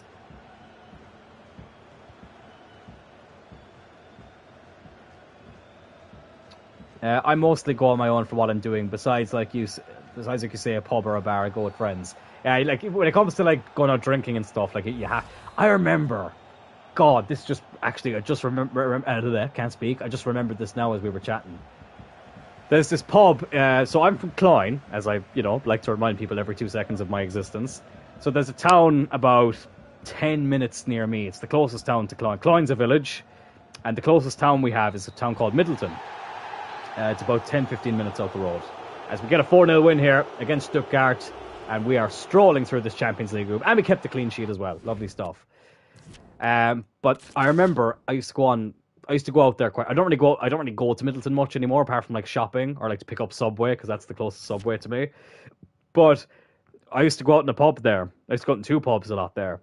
And I remember there was this one guy every Saturday night would be sat down with a drink, just sitting there on his own. In like a loud pub where people are langers, which is an Irish phrase for being drunk. And I remember looking at him one time going, how is your head not being absolutely wrecked right now? Like, come on. Like, you know, grand if you want to go out on your own maybe of a weeknight, but on a Saturday? And it just made me think, like, you know, how are you enjoying this? Like, this is the night where it's absolutely packed out. Listen, to each their own, but I couldn't do it. I couldn't do it. I don't think many would. It's like me when I say Tuesdays are my only lates. A Rock had $7 in his bank once. Well, if there was ever more motivation that anyone needed than that, The Rock having $7 in his bank account. And look at him now. What more can you say? Right, so we have this game against Nottingham Forest, right? Which normally would just be a whatever game. But as you can see, Nottingham Forest are not only right behind us in the league, 3 points behind us, but they've only conceded 7 goals and they are yet to lose a game. And we're 8 games in. So that is crazy. And I'm getting kind of nervous about this game now. You know what? The way we've been playing today, bring it on. He did lose $60 million on the XFL. You know what, though, JJ? I think, honestly, that's nothing to him. Okay, we have to look at Forest's team here. Okay, why does it put them in the red kit, first of all? That's weird. We'll obviously change that. So, Grabara in goal. Don't know who that is. Nico Williams at right back. McKenna and Tuta, centre-backs. Truffert at left-back. Fruler, CDM. Mangala, Danilo, Gibbs, White. And Martial and Correa up front. Okay, so the front three, I suppose, if you count Gibbs, White. Okay, really, really good. I can see a lot of chances being created there. The midfield is okay. Not entirely sure who Fruler is. The goalkeeper in the back four, apart from Williams and McKenna, I don't know an awful lot about. So I think there's a lot of mystery coming into this game. First of all, let's change the jerseys. So we'll obviously stay in the home kit. We'll put them in their ugly yellow kit. Don't really think I need to make any changes. You know what I'm going to do? Alex is going to start in the midfield. And Brennan Johnson can start against his old club. And we'll give Chavez a rest, and I'll put Mbuemo on the bench. I think we signed Mbuemo from Forest as well, actually, didn't we? Yeah, we did. Yeah, let's give that a go. Top of the table clash against Nottingham Forest. What is this, 1979? 78, I should say. That was the last time Forest won the league. And they followed it up with 2 Champions League victories. Well, European Cup victories, but they are the same tournament. I did a TikTok explaining it, so whatever. Loving these highlights of a game that hasn't happened yet. You love to see that. But here we are at the Straight Outta Cloyne Arena, which is what I've just christened. I know it says live from Straight Outta Cloyne. That just doesn't sound right, so we're going to call it the Straight Outta Cloyne Arena.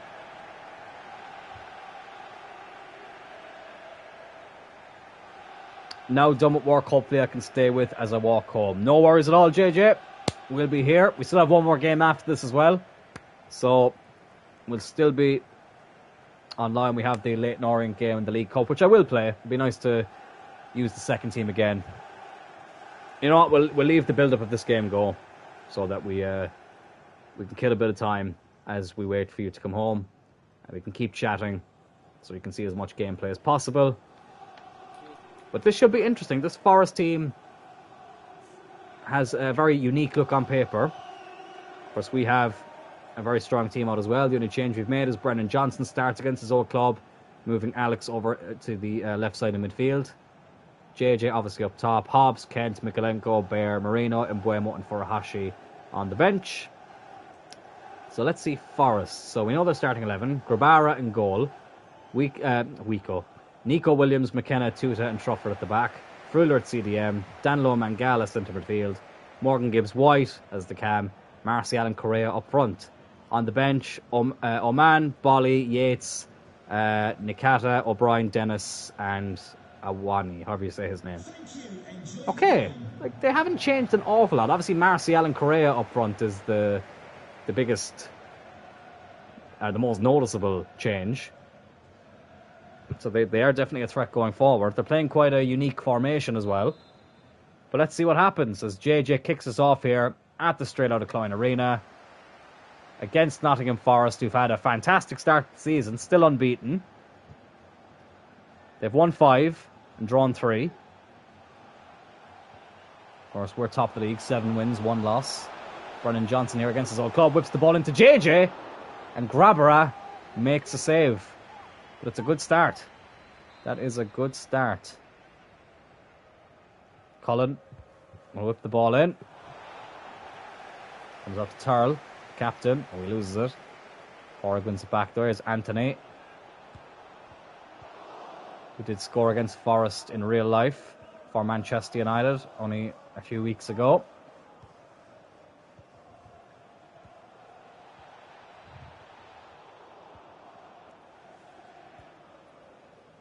We are the top scoring team, 26 goals scored so far, but we've still conceded far too many. But today we've more than made up for that.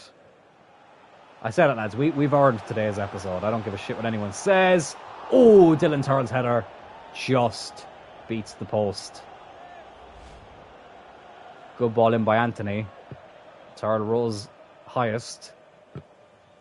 And it wasn't overly far away.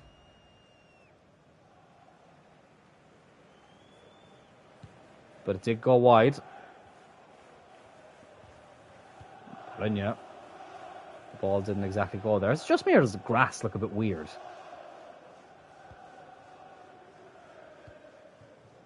I don't know, the grass looks a little bit weird in this weather. Can't quite put my finger on it. Maybe it's just me. Anyways, here's Brennan Johnson. Headed away. Martial, who despite being very injury prone in real life, as we all know, he's a hell of a player on his day. It's a coup of a signing for Forest. There's Johnson. Oh, unlucky. Should have a word with the grass man. Yeah, the lawnmower is definitely causing some issues on the pitch, hasn't it? Oh, it's a goal. I did not expect that to go in. It is a goal. It's 1-0. Dylan Turl makes it 1-0. The captain with the strike. I wasn't expecting that to go in for some reason. Didn't seem like there was an awful lot of power behind the strike.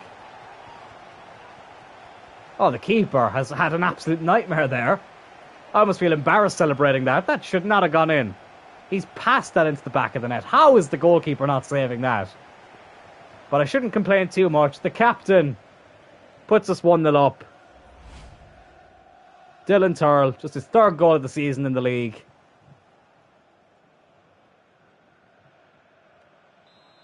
And we have taken control of this top of the table clash. Clash at the Round Tower. If you know, you know. If you don't know, I may as well explain it. So Cloyne has a round tower. Cloyne is famous for having a round tower. And actually the top of the round tower was hit by lightning many, many years ago. Ooh, Forest have a good chance there. Good save by Mamardashvili. But the round tower was hit by lightning many years ago and the top of it fell off. So it's quite a unique looking round tower. Never been up there though. My mother has, and a lot of my my older family members have, but they actually closed it by the time I was old enough to actually go into it.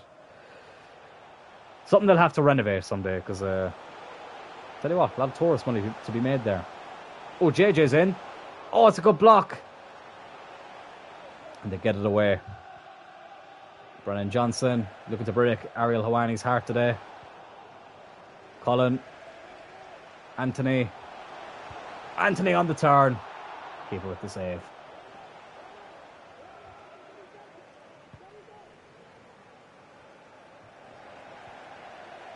Half an hour in here though. We are still 1-0 up. Brennan Johnson now. Dylan Turl. Alex Cloyne. And that's 2-0. I tell you what, it doesn't feel like we're playing a team that's just behind us in the league. It's been very, very comfortable.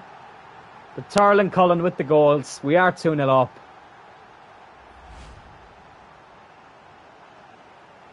And I really don't know what else to say, to be honest. This has actually been quite straightforward. I think the keeper might have got a small touch onto it. We'll see it better from this angle. Cloyne rolls it in.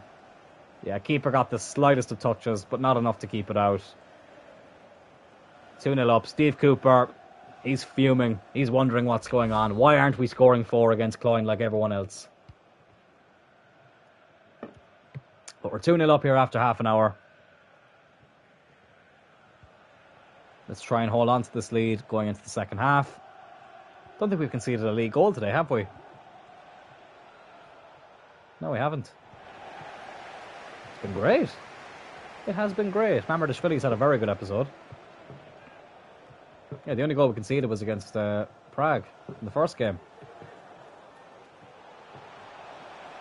Alright, let's see. Anthony's going to have a go. Oh my god! I thought for a second, for a split second, I thought the keeper was beaten there. I tell you what, it wasn't that far away. He looked like he stumbled a small bit, Grabara. But it just went over the crossbar. Not a bad effort, though, by Anthony. Those power shots, lad. If you can just hit them at the right time, then you never know what might happen. Here's Martial.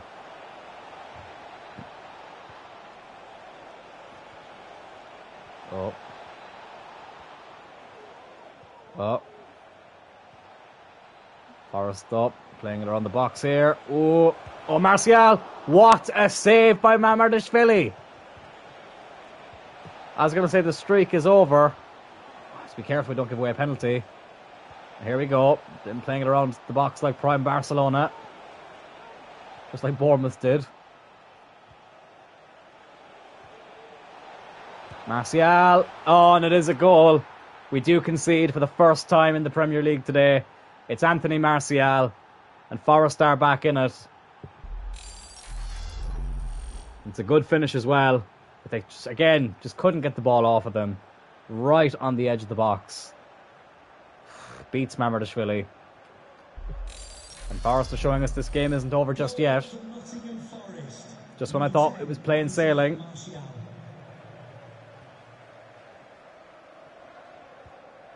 Oh, excuse me. How rude of me. Anyways, here's Anthony. Can we get another goal before half time? Oh, there's literally nobody in the box. I should have looked up beforehand. Oh, JJ! Oh, he's just missed it. Brilliant header by Turl. JJ on the turn. Oh, he's just beaten the post there. Scuffed it maybe just a little bit. Joe Turl can't believe it.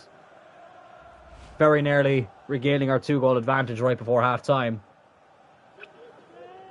But I think that will be the final play of the half. We've played the 2 minutes. And there we go. 2-1 at half time. Pretty comfortable performance right up until the end there. Forrest didn't really have too many chances.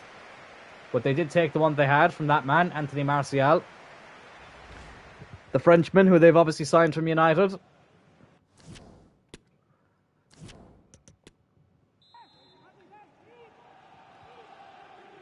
But let's get into the second half. And let's see if we can get a few more goals and see out this result. The grass, I don't know if it's just me, it just looks very pixelated or something. I'm pretty sure I can actually edit that during the season. I'll have to have a look at that because it's kind of annoying me. But it's only this game that I've noticed it. Now, we have had a few away games today, obviously. So, I don't know, maybe it's just sometimes the weather can change it, and this is the first time we've played it partly clear weather at this stadium, I think. Ibanez gets taken out there. It's a free kick. Is this in range for Alex? So yellow card there for Correa, I should say.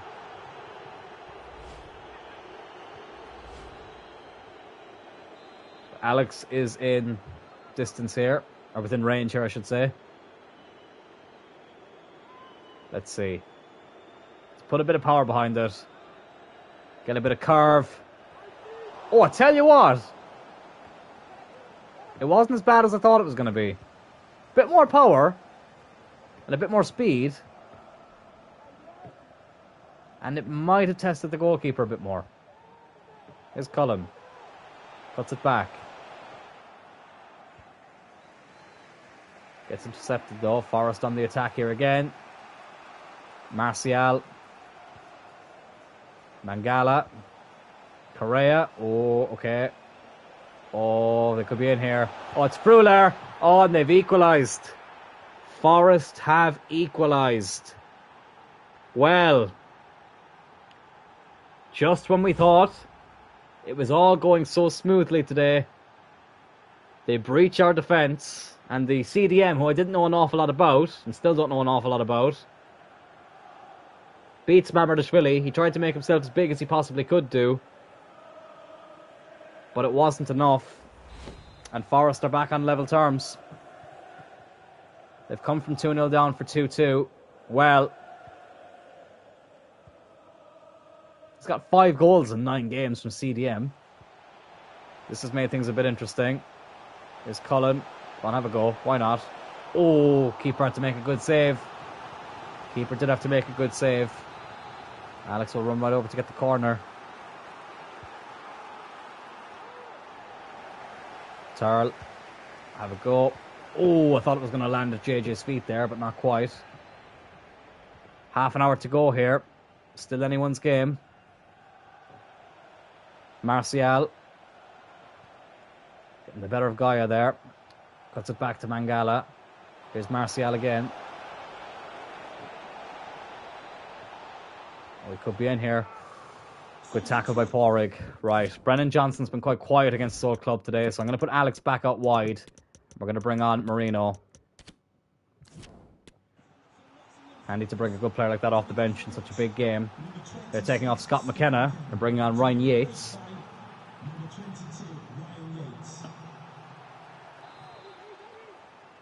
"25 minutes to go. Forest get a corner here. Morgan Gibbs White. Mamardashvili will catch that in his grasp. And he rolls it out here to Marino just off the bench. Doesn't have a lot of pace, but he has a good eye. And he finds JJ. JJ's in here. JJ gets in there. JJ puts us back in front. His first goal of the game. And we are 3-2 up. Marino just off the bench gets the assist. The tactical genius of Joseph Turl making that substitution. Gets in there. Let's go indeed, JJ. These sorts of games against top half with settings looks right compared to bottom half. 100%. I can deal with Forest, who are second in the league at this stage of the season, with the players they have, giving us a bit of a game. But when Sheffield United, who are bottom of the league, are fucking giving us a run for our money, like, that's where the problem comes in. Again, every once in a while, I can accept that happening when you play one of the lower ranked teams. Or lower placed teams, I should say. But when it's happening every game, it's just boring.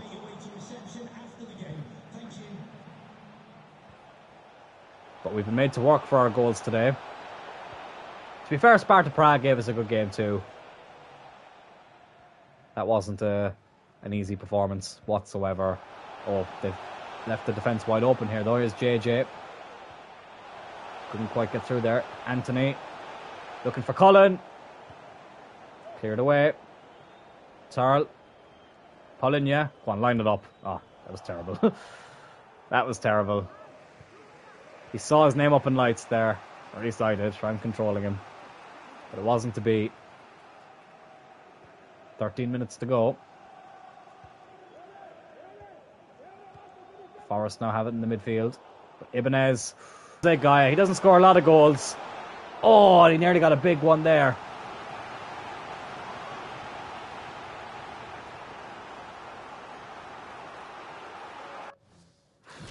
Let's make some changes as my chat disappears. Sorry, just getting that back up. Anthony's a bit tired. We'll bring on Mbuemo. I haven't played him for a while. I'm going to put... I'm going to bring on Bear as well for Paulinho. And that's all I'll do for now. For 10 p.m, it's still warm and the sky is beautiful. Yeah, I tell you what, JJ, there's some dead heat. Well, obviously Ireland and the UK are right next to each other, so we're not going to have extremely different weather. But here in Ireland especially, it's just been... Yeah, especially late at night, it's still been very warm. But it is nice that, the days are longer. There's an old phrase here in Ireland, there's a grand stretch in the evening. That's how we describe it. It's always an icebreaker for a conversation in the summer. Oof.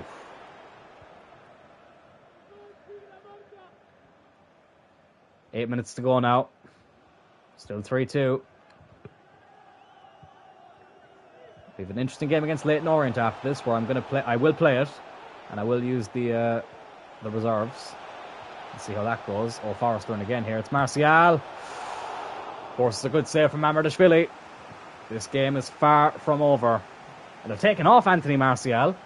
They're bringing on Emmanuel Dennis.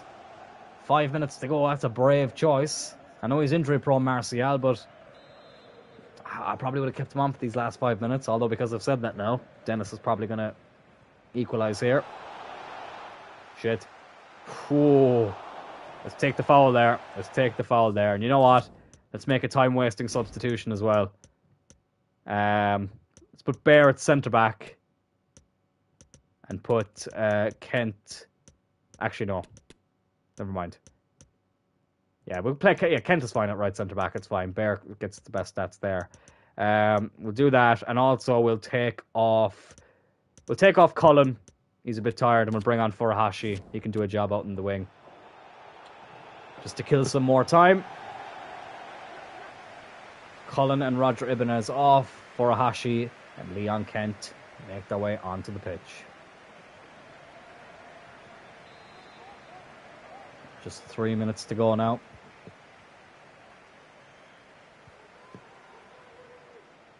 Loved these sort of nights as a kid. Used to spend it on the trampoline till about midnight. Oh, wasn't that a novelty back then? Staying up until midnight. Although I tell you what, as I've entered my mid-20s, it has not been... There's certain times where it's not easy for me to stay up past 11 o'clock. Especially during the week. Oh, Marino. Oh, I tried to be unselfish. Oh, and it's gone wide. But yeah, no, I love being out on those sorts of nights. As I say, sitting indoors playing PlayStation. But you get what I mean. It was I know, it was always a good time. Forrest looking for one last attack here. Gaia gives that back to Mamardashvili. Oh, it was a risky ball back. Porrick just clear it. Mbuemo, and that is that. We win a very competitive game here. The most competitive game of the episode against the team that is currently right behind us in the league, Nottingham Forest. They came from 2-0 down to bring it back to 2-2. But JJ, he was the difference. He makes it 3-2. And we get 3 points. And we extend our lead at the top. Lovely stuff. Oh, what an episode, lads. And there's still one game to go, which I'm looking forward to because, as I said, we're going to completely change everything. Let's just have... actually, we can do it after this game. I was going to say let's have a look at the league table. We'll do it after this. It's Cloyne United against Leyton Orient. Why is it not changing their jersey? Let's put them in that kit. That's actually a nice enough away kit Leyton Orient have. It's pretty decent. So let's change it up. Right, Perrin in goal. Hobbs at right back. Ahmed Hosvich and Kent as the centre-backs. Mikolenko at left-back. Bear in the CDM slot. We're bringing Schuler, who I don't know if I've played this season. He can start over Turl. Chavez can come. Actually, you know what? Chavez can stay on the bench because we didn't play Moreno in the last game. So we'll keep him in for this game. Sorry, we didn't start him in the last game, I should say. Mbuemo comes in on the left. Johnson on the right. Furuhashi up front. And even on the bench, let's make a few changes. Let's put Traore on the bench. Let's put Nicholas Mass on the bench.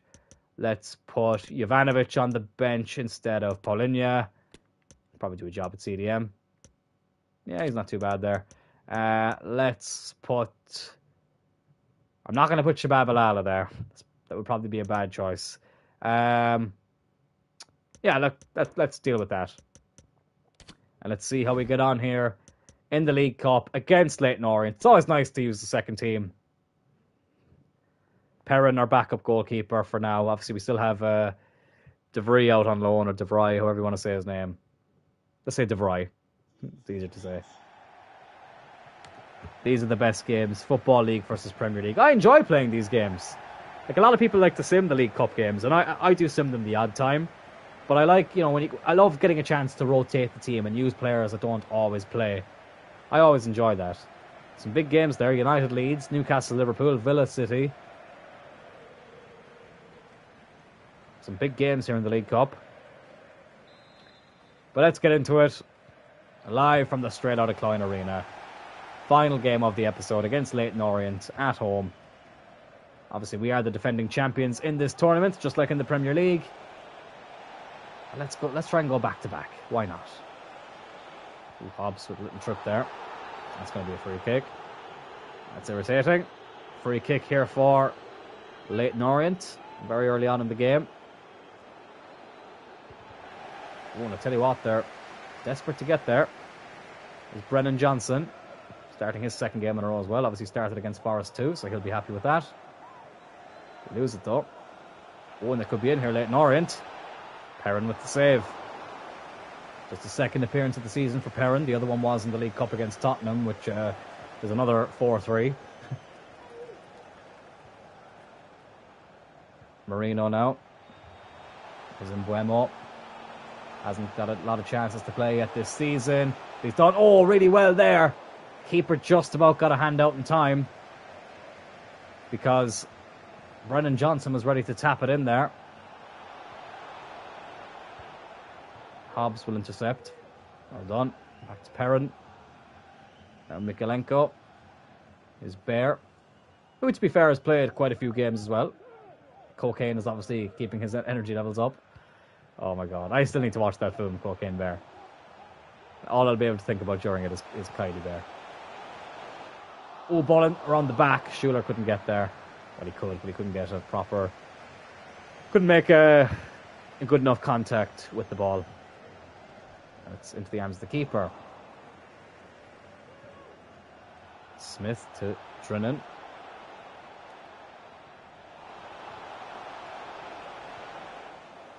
It's Kent. Mikalenko. Mbuemo. Oh, that's a good ball for Furuhashi. Oh, poor mistake by the defender. Furuhashi, it's a tight angle. Probably drug it just a bit too wide there.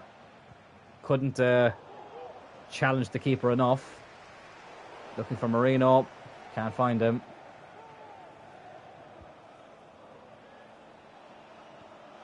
Leyton Orient to go on the attack. Ahmed Hosvich, he's so slow. I think the eventual plan will have to be to sell Ahmed Hosvich, or Anal, whatever you want to call him. As we said yesterday, I'm sure plenty of people want to pay for that. I have to give JJ credit for that joke. Oh, Furuhashi, it's a good save. Can he get the follow-up? Yes, he can. 1-0. 25 minutes in. Kyogo Furuhashi, who's having a very good start to his season, goal-scoring-wise as well, gives us the lead here against Leyton Orient. And we're 1-0 up. But yeah, as I was saying, I think the eventual plan would be to sell... That ball went very high up into the air from the keeper save. Be to sell Ahmed Hosvich, or maybe, we might keep him in the squad as a rotational player. Might even loan him out. But it would be to sell or loan him out and bring in another. That would be pretty handy to have. But we have what we have at the moment, and we're doing quite well, despite some of the bullshit in the last episode. Which I'm sure you'll all know about. But this one has definitely been a breath of fresh air. I think I mightn't touch anything for the next 2 or 3 episodes. I think we'll keep it the way it is, and then we'll see how we get on after that. Because I think we've earned it. I really think we have. Oh, Kent. Probably should have held on to that a bit longer there. Gets intercepted. Archibald. Good tackle. I enjoyed this though. I do enjoy using the rotational players. It's quite fun. As I said, these aren't players you get to use all the time, so makes it a bit more interesting.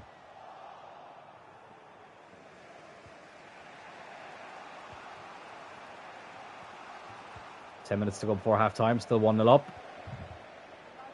Schuler. Over to Brendan Johnson. Furuhashi. Just gets intercepted. It's into the arms of the keeper.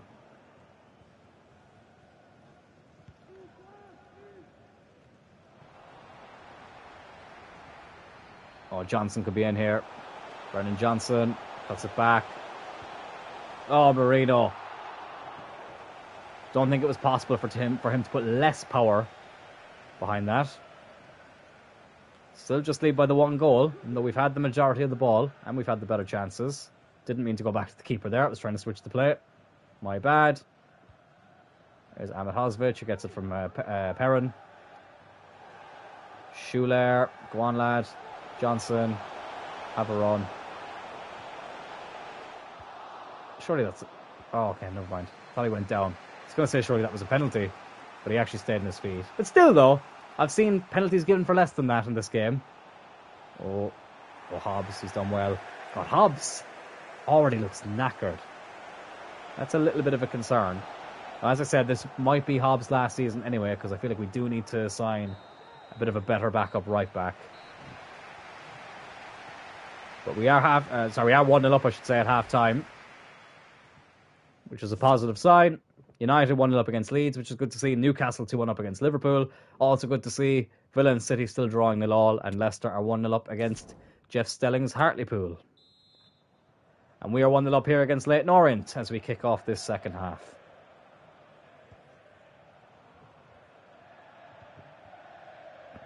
Let's hope we can get a few more goals. We'd like to make some early changes, get some of the even younger players, like Nicholas, the French striker we have, and the Croatian midfielder whose name has escaped me now. I'd like to get him on the pitch as well for a bit.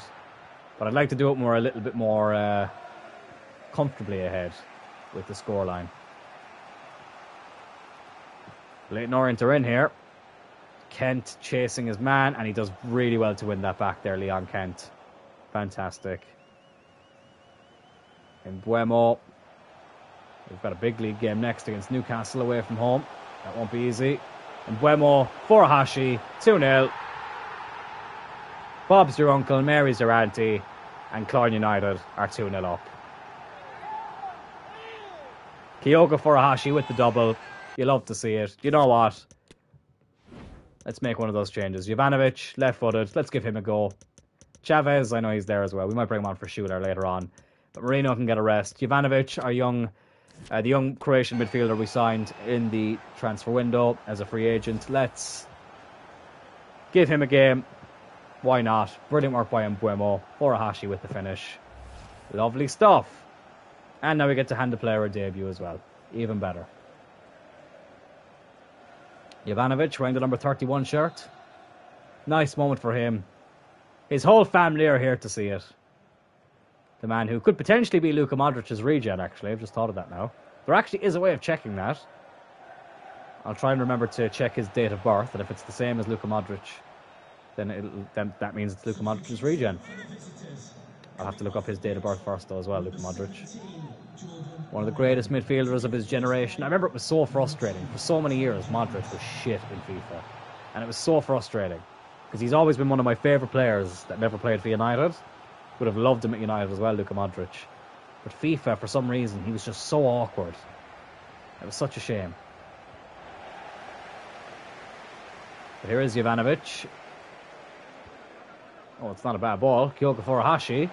Can he get a hat-trick? Which would give Jovanovic a debut assist. Oh, yes, he can! Underneath the legs of the keeper. Kyogo Furuhashi gets a hat-trick. And we're 3-0 up. Jovanovic, on his first team debut, gets an assist just moments after coming off the bench. And surely that seals our route into the quarterfinals of the League Cup. Lovely finish by Furuhashi, the goalkeeper, right through his legs. He'll be snapping at that, so he will, the goalkeeper. But we don't care, because we have the lead. And it's 3-0.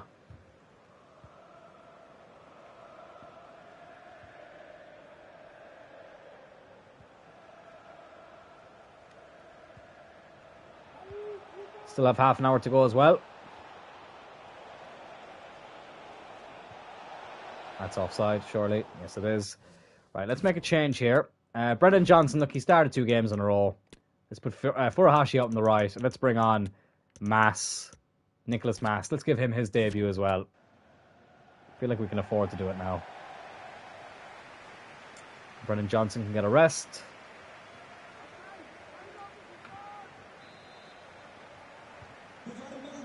I'm back. Lost connection on my way. No problem at all, JJ.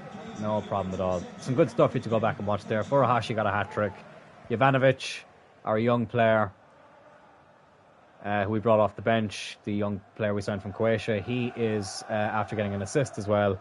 And we've just brought on Nicholas Mass for Brennan Johnson. So Furuhashi's gone out to the right after getting a hat-trick. And Mass, the young Frenchman's gone up front. Here's Jovanovic. Oh, I was trying to get it to Mass for his first touch. Just couldn't find him. Furuhashi. Here he is, Nicholas Mass, wearing the number 99 shirt. Oh, and here he is. Can he get a goal in his debut? Mass! Oh, good effort. The goalkeeper did get a hand to it, though. But we get the corner. 20 minutes to go. And Buemo. He'll whip it in. Head it away. Jovanovic. Ahmed Hosvic. Why not have a go? Probably because you have all the finishing ability of a blindfolded squirrel. With no legs. Mass is offside. I think I'm going to make my final 3 changes. Because why not? Furuhashi, he's gotten a hat-trick. He's done his job. We'll bring on Traore. Let's bring on Chavez for Schuler. And Calabria. Sorry, Hobbs is quite tired as well. Yeah, Hobbs is quite tired. Let's bring on Calabria.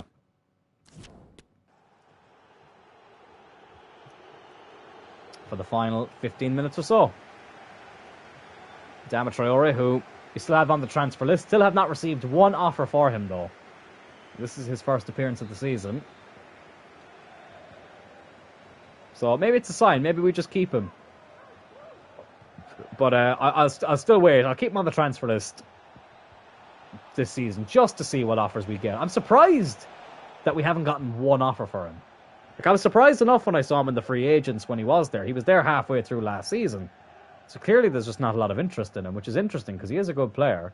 I just feel like we have better players now. But you'd think surely there'd be a club out there that could do with another right winger. Especially a beast of a right winger like Traore. But anyways, whatever. Here's Calabria. Off for a corner. I bless the people who invented fans and all those cool air machines. I'm so warm. I badly need to get one, JJ. Badly need to get one. That's definitely going to be one of the next investments. Chavez, Ahmed Hosvic, Kent, Jovanovic. Oh, couldn't find Mass. Need to ask Aisling if that's the correct way of pronouncing it. She is French-Canadian, well, half French-Canadian, so she will know. But for now, I'm just going to call him Mass. Oh, it's Adama Traore. Oh, it's Adama Traore! Well, maybe we're making a mistake keeping him on the transfer list, because that was a beautiful finish. 4-0. Adama Traore on his season debut. Maybe he is a player worth keeping in the reserves. Because that was brilliant. Mass gets the assist on his debut. And that is a lovely finish from Adama Traore. Well, I tell you what, I'm going to keep him on the transfer list for now. I don't want one moment to dictate what I should do with him. But that was fantastic. And if he can keep that up, we might try and give him a few more games in the League Cup. Then maybe we do keep him. But we'll see. We'll see. Oh, and he could be in again here. Here is Adama Traore. Can he get an assist as well? Yes, he can. It's Mbeumo. And all of a sudden, it's 5-0. The two wingers who haven't played a lot this season, both on the score sheet, they link up for that last goal. And it's 5-0 here against Leyton Orient. Adama Traore off the bench with a goal and an assist. Well, he'll be happy with that. Love to see it. Many more options for you. The players who don't get that chance are playing. Yeah, I tell you what, Traore. Listen, I know it's only Leyton Orient, but still. A goal and an assist when you haven't played a single minute this season. And you come on like there's no tomorrow. Maybe he's just trying to put himself in the shop window as well. But in Mbeumo, he gets a goal too. Delighted for him, because he is a good player. And he's a good option to have. One thing they need to add to FIFA next year, though, is, like in real life now, teams are allowed to have more players on the bench. So they badly need to give you more options off the bench, especially now that you can make 5 subs. That's something they definitely should have put in the game this year. It's a bit of a joke, to be honest. More money if he does go. Yeah, obviously the better form he's in, hopefully the more teams will pay for him. I think Mikalenko just run that off, for fuck's sake. He's trying to lead it go off for the corner. I ended up running it out of play. Anyways, whatever. We've gotten our goals today. Just try and keep a clean sheet now. It'll be Perrin's first clean sheet. 5 added minutes. A minute for each goal. Mass, just can't get it. Couldn't get through. No debut goal for him for the looks of things, but still, nice for him to get an appearance. Hopefully we'll be able to give him some more appearances as the season goes on. That's why I love getting the lower league teams in the cups, because you can use these players. Well, Perrin makes a save. Hasn't had a lot to do today, but he does get to make a save here right at the end. And just his second appearance for the club. Oh, it's another good save. That very nearly went into. Ahmed Hosvich will clear it. And that is a 5-0 win against Leyton Orient. A brilliant chance for some of the fringe players to get some minutes. Kyogo Furuhashi, 3 goals from 6 attempts. He keeps up his very good start to the season. What a backup striker he's been. Absolutely love to see that. And we do advance to the quarterfinals of the League Cup as the defending holders. Some players getting their debut as well and getting assists. Adama Traore announcing his return to the team as well. Lovely stuff. United beat Leeds. Newcastle beat Liverpool. Villa and City drew 0 also. That obviously would have went to penalties, which City did win 4-3. Leicester beat Hartlepool. And we still have Fulham and Everton, Hull and Chelsea, and Sheffield United against Brentford. Should be interesting to see what happens. 2-player chats here. I didn't even realise that Adama Traore wanted to play that game. But he came on and did a great job. And Mbuemo's happy to get a game too. Right, so let's go on up to this Newcastle game. We get more Youth Scout reports here.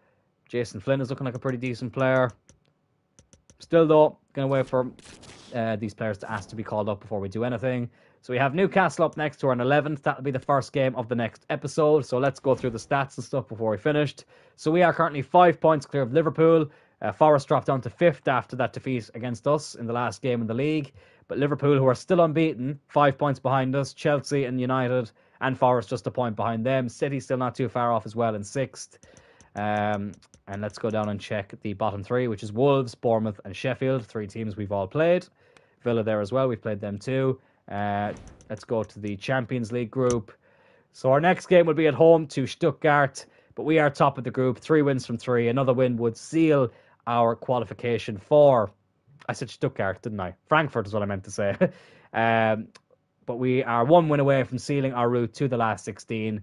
So very, very happy with that. Lyon just 3 points behind us. Sparta Praha, to be fair, doing quite well in that. Do we know our next League Cup opponent? Yes, we do. We will be playing Leicester City in the quarter-final. So the other games are City and Chelsea, big game there. Brentford and Fulham, a derby. And then we have United and Newcastle, which was, of course, the final in real life this season. So let's have a look at the player stats and see who's leading assists, appearances, goals, and all that good stuff. So Calabria and Brennan Johnson, despite Brennan Johnson being a backup player, they have played 15 games each. Porrig with 14, Gaia, Polinia, Turl, Marino, Cullen, JJ with 14, Mamardashvili with 13. He's played every game bar the 2 League Cup games. And it gets a bit spread out then the more you go down. Then we go to goals. JJ 25 and 14, just incredible. 8 and 3 in the Champions League, 2 in the Community Shield, 2 and 1 in the League Cup, 13 and 9 in the league. Of course, we're yet to play in the FA Cup yet. 5 assists on top of that as well. Furuhashi doing a great job. 7 goals and 2 assists. Cullen 4 and 5. Polinia 3 and 1. Turl 3 and 9. Turl has the most assists, which is good to see. Alex with 5 as well. You love to see that. Good test against Leicester. Yeah, Leicester, it'll be a fun game. So I would love to retain the League Cup, so we'll see what happens there. Let me just check something here as well. So if we go into edit players, and let's find Jovanovic, who I have a feeling is going to be down towards the bottom. Oh no, here he is. So his birthday is the 10th of March. So let's have a look. Luka Modric. His birthday is the 9th of September. Okay, so he's not Luka Modric's regen. So we'll have to have a look and see what Croatian midfielders have a birthday on the 10th of March, because that would mean that he would be their region. Sorry, of course, for a bit. Oh, Rakitic. Oh, yeah, could be Ivan Rakitic. Let me check that. It would be interesting to see whose region he is. Does he have a birthday on the 10th of March? Yes, he does. Great shout, JJ. Great shout. So it's Ivan Rakitic's region. Happy days. Well, that's a good sign. You'll love to see that. Or it could be a pre-gen, depending on if Rakitic is still playing or not. But Branislav Jovanovic. Very similar name to Branislav Ivanovic, who used to play for Chelsea. But that is cool to know. So we have what's his name? Rakitic's region. That's cool to see. So let's give a preview of the next episode. He's the only other Croatian midfielder I know. Well, you were right. So fair play.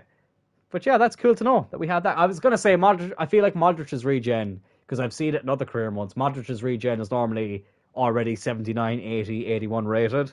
So I had a feeling it wasn't him, but at least we know now who it is.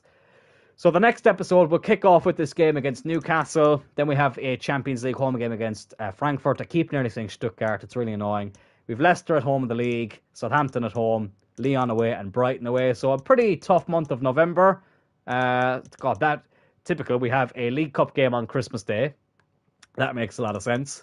But we are getting through this career mode nicely. It's September and October done. We'll get through November in the next episode, and then December, which, as you can see, is flooded with games. And then we'll be in the transfer window again before you know it. So that will do it for this episode, lads. A much more enjoyable episode than the last one. Thank God for that. Thank you so much for tuning in. Thank you to you, JJ, for being a legend of the chat as always. And I'll talk to you all in the next one.